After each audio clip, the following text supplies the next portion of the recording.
My banker colleagues and the CEO left me out in a 7-person meeting. No room for people from single-parent families. I walked out and reported it to my mom. Her response? Close my $10 billion account. Fatherless lady, you are unnecessary in meetings.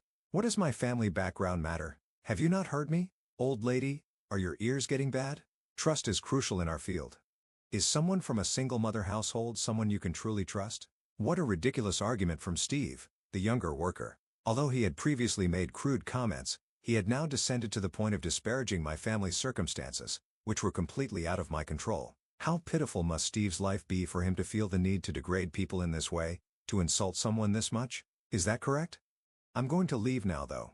I felt like I was walking out of the room with confidence, but as soon as I was by myself, I started crying.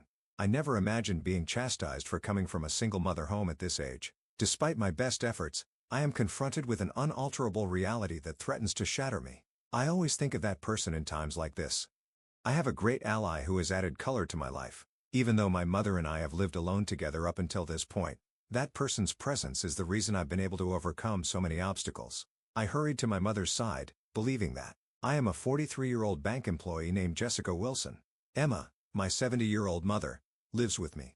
I threw myself into my work without any interruptions, and before I knew it, I had grown to this age. I consider the time I spend interacting with customers at the counter to be the most significant aspect of my work. My mother and I have faced many difficulties in our life together. I owe her everything because she raised me by herself starting when I was 10 years old. I can't even begin to picture the hardships she must have faced. I have no doubt that Mom made innumerable sacrifices that I was unaware of. I could never ignore her because of this. The foundation of my existence is my relationship with my mother. In my early recollections, we appeared to have everything we needed and had a luxurious lifestyle. Our house was so huge that guests frequently got lost inside, and it included a detached wing and a sizable garden. We even had employees to take care of whatever requests we made. I used to think that if I wanted something, I could have it. However, my life took a sharp shift at the age of 10, making it seem as though everything had fallen apart. My parents unexpectedly entered my room as I was playing with my dolls. My mother was on the verge of tears while my father's brows were pinched in rage. What's wrong? Jessica, listen carefully. Starting today, we have to leave this house. What do you mean? This house is no longer ours.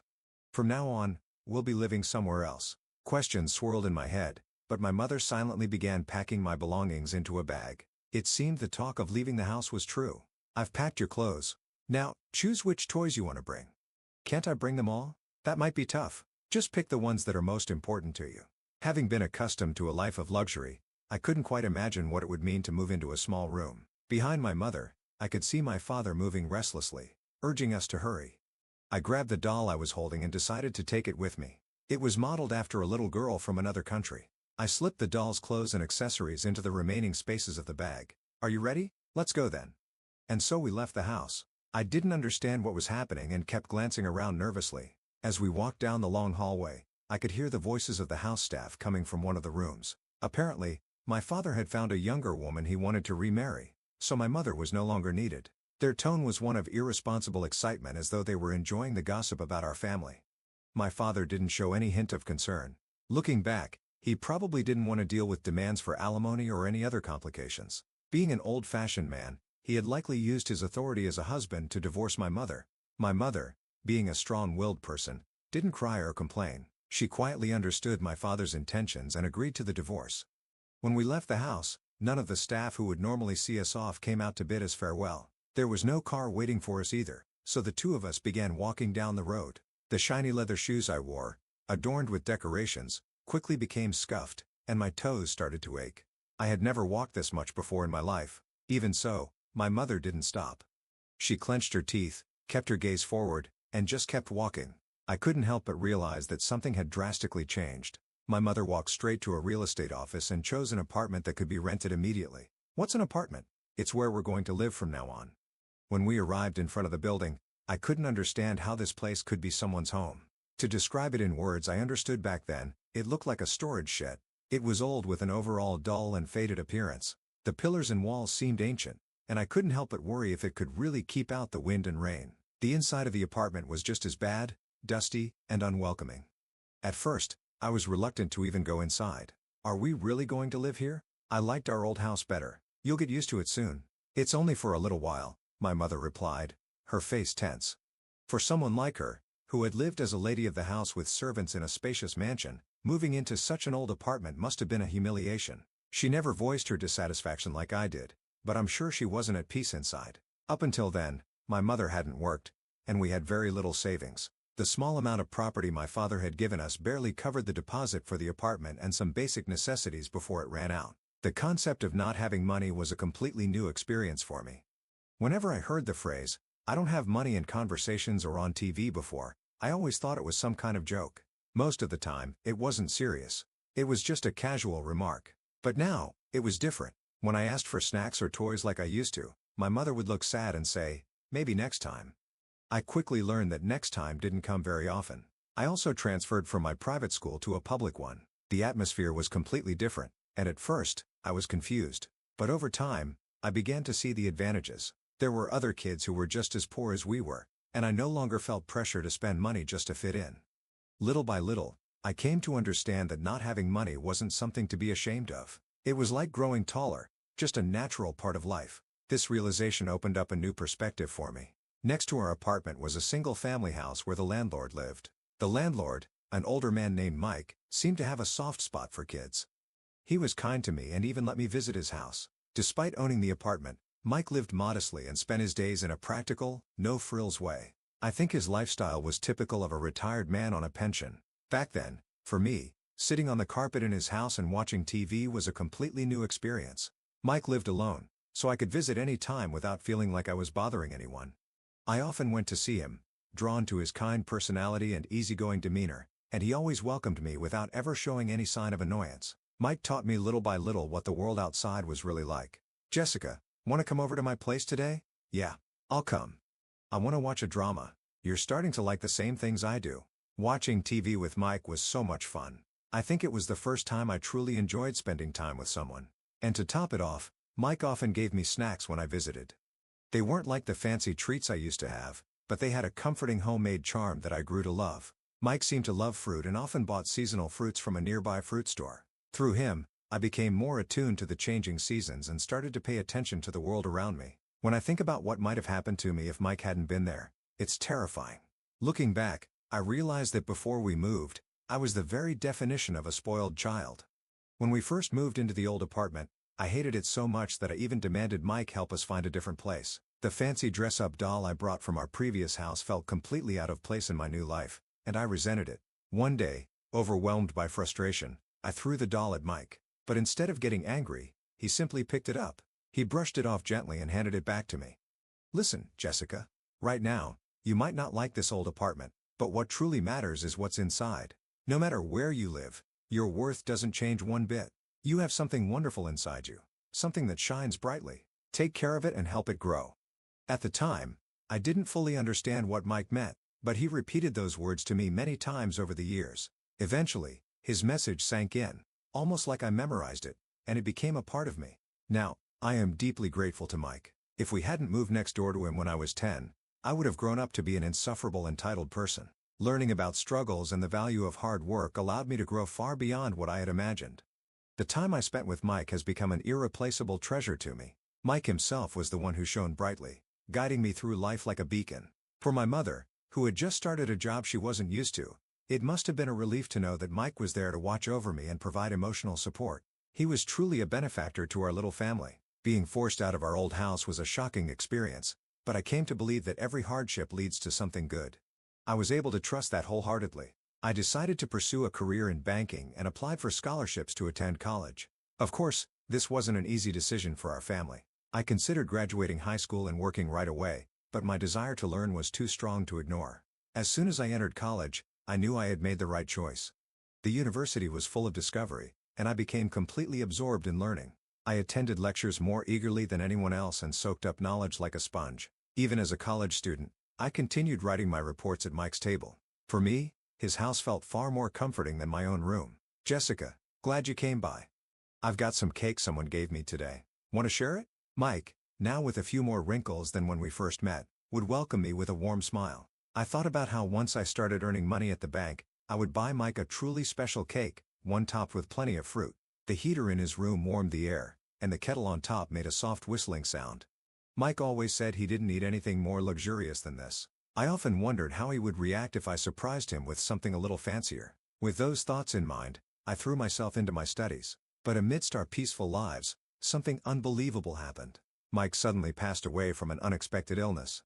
When I heard the news from one of his relatives, I was completely stunned. It felt like the world had turned black and white, as if time itself had stopped moving. The everyday life I thought would last forever ended so abruptly. Mick was no longer in this world. As I began to lose consciousness from the shock, the sound of my mother's sobs beside me pulled me back to reality. After that, the two of us cried until we had no tears left. It seemed we were alone again, just the two of us. It wasn't just sadness, it was an overwhelming sense of loss. The small dream of treating Mick to a fruitcake was now something that could never come true. The comforting place I had known since I was 10 years old was now gone. From that point on, I stopped visiting the house next door and focused on studying alone in our cramped apartment. There was no Mick anymore to tease me when I was stuck on a problem. Whenever I turned on the TV, I'd find reruns of the drama Mick used to love. I couldn't help but feel how strange it was to continue my daily life without him. 2 years passed since those difficult days, and I secured a job offer at a major bank. I wished so badly that I could share the news with Mick. My mother, sensing my feelings, celebrated for both of us with exaggerated enthusiasm. "You did so well. I'm happier now than I've ever been in my life. You've become so accomplished. Mick must be watching over you from up above." "Yes, I think so too. Don't worry, Mom. From now on, I'll make sure you can live comfortably." After making that promise, I devoted myself to my work for the next 20 years. Even for someone like me though, there were people I didn't get along with. Or rather, there was someone who seemed to view me as an enemy. His name was Steve. He was a little younger than me, likely still in his 30s. Steve joined the bank with great fanfare as he was the president's son. For someone who should have had no rivals, Steve apparently found me irritating. The reason? I had earned the trust of the vice president. 10 years ago, I had won an in-house award for excellence in customer service. Now, I was in a position to train junior employees in the same field. While it was a bit embarrassing to me, the vice president had called me a role model for other employees. The vice president valued my skills highly. "Jessica, your customer service gives people a sense of reassurance. It's not uncommon for customers to come to us with anxiety. I'd like you to continue doing work that eases those worries." Thank you for your kind words. I'll do my best. Earning the trust of senior executives was something I deeply appreciated, but it came with a downside. Steve became even harsher toward me. He openly referred to me as a thorn in his side. Surrounded by a group of followers who benefited from his influence, Steve lived in an environment where he could say whatever he wanted. As soon as Ted left the room, Steve would start his snide remarks. "Sucking up again. That's about all you're good for, old lady. A nothing like you should stay out of my way." "I'm not trying to get in your way. Please, Steve, just focus on your own work." No matter how much I tried to ignore him, he would always find a way to provoke me. He picked apart everything I did, pointing out even the smallest mistakes. I couldn't help but think how much better off he'd be if he directed that obsessive energy toward his own work. "Hey, old lady, I hear you're from a single mother household." Steve had finally heard about my family situation, probably from someone else. It wasn't surprising. I've never hidden the fact that I grew up in a single mother household. I don't feel embarrassed about it. In fact, I take pride in having worked hard despite that background. Yes, that's true. I've lived with my mother since I was 10. Seriously, how sad. I can't even imagine what it's like to grow up in a household without both parents. Guess you just had to tough it out and sneak your way into our bank, right? For Steve, the idea of a single mother household immediately equated to being poor. Sure, living with just my mother wasn't easy, but I didn't think anyone had the right to make assumptions about it. However, Steve wasn't the type to listen to reason. "You poor old lady. I guess we'll have to lower the standards of your job too. It's time for the meeting. Let's head out."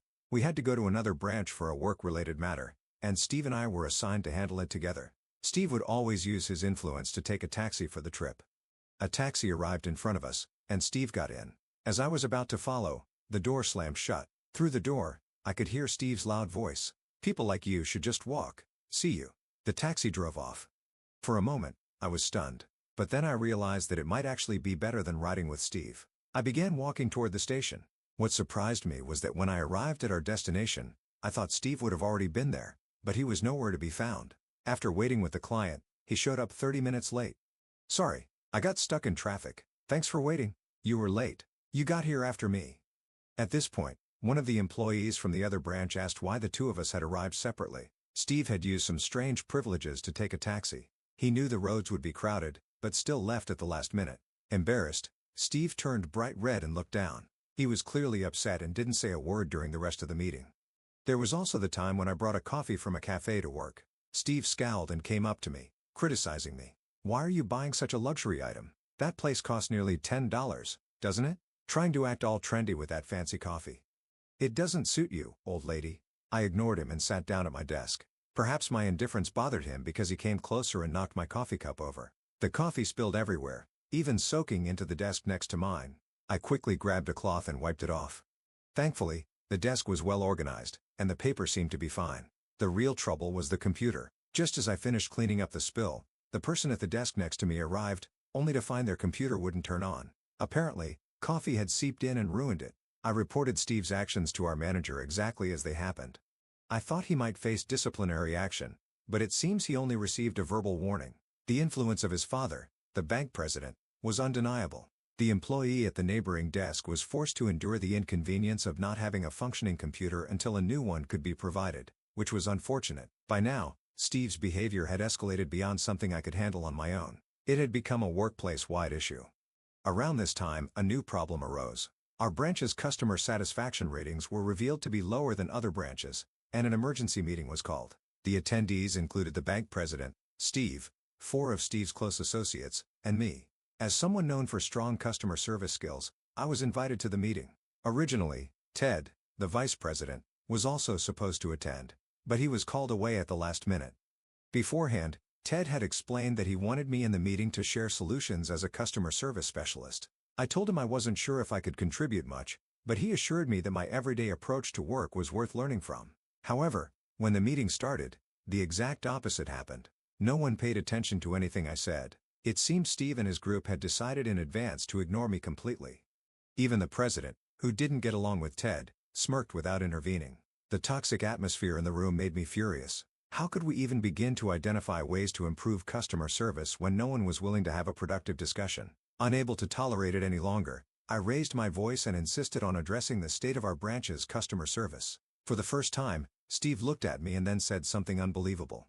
"Fatherless lady, you don't belong in meetings. What does my family background matter? Didn't you hear me? Is your hearing going, old lady? In our industry, trust is everything. Can anyone really trust someone from a single-mother household?" What an outrageous argument. Recently, I had been making extra effort to avoid mistakes, knowing Steve was always watching for any opportunity to criticize me. While his snide remarks had subsided, his frustration had clearly built up instead.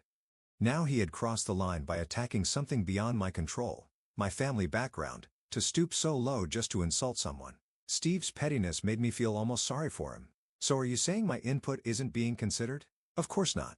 Who cares what an old lady like you thinks will handle the issues? You can quietly pack up and leave." "I see. Well, I'll be going then."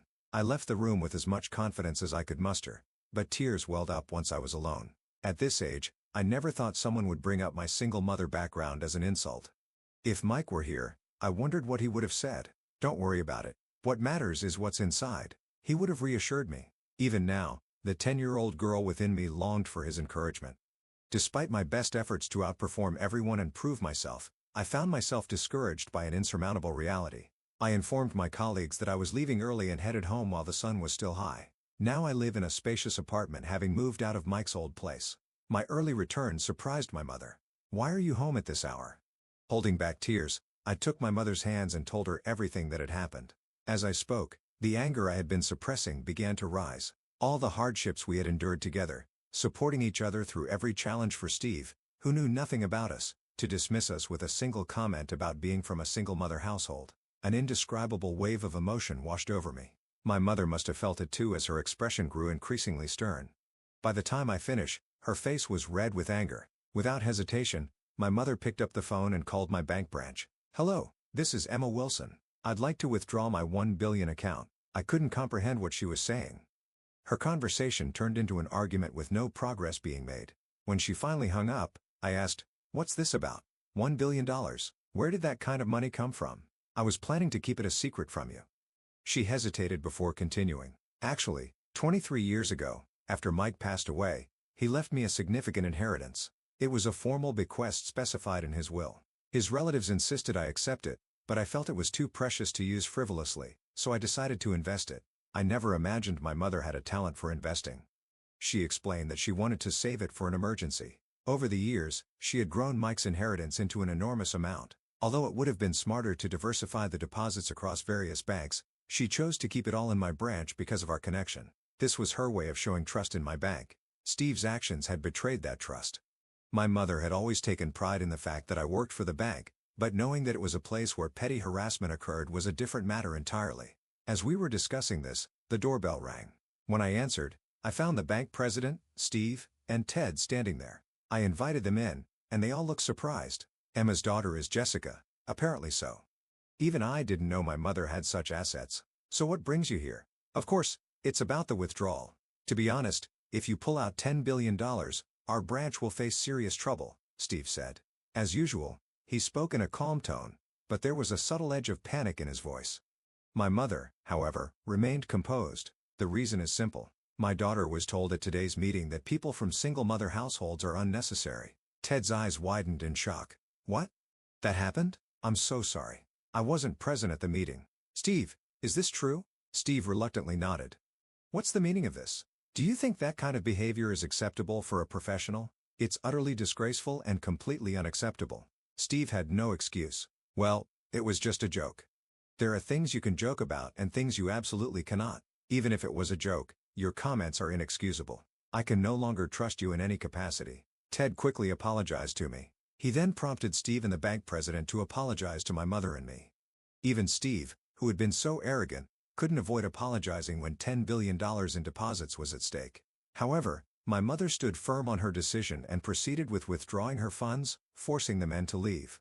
The next day at work, I was informed that another meeting would be held, and this time, Ted would attend. I was also instructed to participate. At the meeting, Ted presented several emails, all complaints directed at Steve.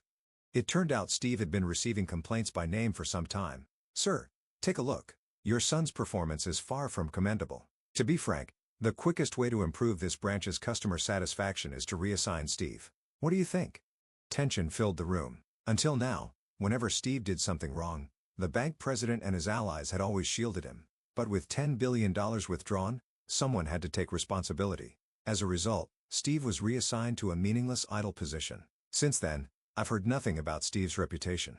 It seems he's living a quiet, unremarkable life completely out of the spotlight. But for someone as prideful as Steve, that must be the most unbearable thing of all. Additionally, this spring, the bank president will be replaced, and Ted is set to take over. The staff quietly welcomed the change, relieved that a sensible person would be in charge. My mother took this opportunity to distribute her assets among various banks. She had been considering it for a while. This reduces the risk, and in the end, it turned out for the best, she said with a contented smile. With Steve gone, I can now work without stress. The branch's performance has improved, and I've been offered a promotion to branch manager. Of course, I accepted without hesitation. While I'm nervous about the new responsibilities, I'm more excited to see how far I can go. This spring will be a busy time for me. Today marks Mike's Memorial Day. My mother and I visited the grave and offered flowers. We also placed some of Mike's favorite fruits alongside them. Do you remember? Mike always looked out for us. Whenever he went somewhere, he'd bring us souvenirs. It's rare to find a landlord like that. Indeed. Since moving out of Mike's apartment, I've never experienced such a close-knit relationship anywhere else. Looking back, I can truly say we were fortunate to have met Mike when we were at our lowest point. Mike always said Jessica would grow into an amazing person. And look, he was right. I still have a long way to go. Someday, I want to be able to help others just like Mike did. Oh, you're already a daughter I'm proud of. Hearing such unexpected words surprised me. I glanced at my mother and saw her looking at the gravestone with tears in her eyes. Perhaps in front of Mike, she could express her true feelings. Mike helped us even during our hardest times to hold on to our dignity. It's because of that experience that I can confidently say we are who we are today. Though it's sad we had to part ways during our journey, I will always cherish what he gave us and carry it forward. As I stood there lost in thought, someone approached the grave. It was an older man. When I looked closer, I was stunned. It was Ted. Ted, what brings you here? Jessica, what about you? I explained my connection to Mike. Ted nodded deeply. I see. I have a similar story. When I was a student, I lived in Mike's apartment. Let's see. That must have been about 34 years ago. It turned out that Ted and my family had crossed paths, moving in and out of Mike's apartment back to back. The coincidence thrilled us. We excitedly shared memories of the exact same apartment, its unique quirks like scratches on the beams or the color of the lampshades. When I was a student, Mike took great care of me too. He often gave me seasonal fruits. It was the same for me. Mike was so kind to us. Ted glanced at the fruit we had placed on the grave. In his hands was a similar fruit basket. I've been so busy with work that I haven't been able to visit on his memorial days. But maybe because I'm getting older, this year, I felt I had to come. And now running into you here feels like Mike brought us together. I feel the same way. Meeting you here feels like a special connection. Please tell me more about your memories of Mike. Ted's gentle urging made it feel like we had been lifelong friends. Overcome with emotion, I lost track of time as we shared stories. Despite the cold, Ted truly seemed like someone who had inherited Mike's kindness. Talking to him felt natural, as if I could open up completely. My mother seemed to feel the same. It was as if we had gained another important person in our lives. Though it was still a chilly season, beneath the ground, the signs of spring were stirring. It was a day that reminded us of new beginnings and connections.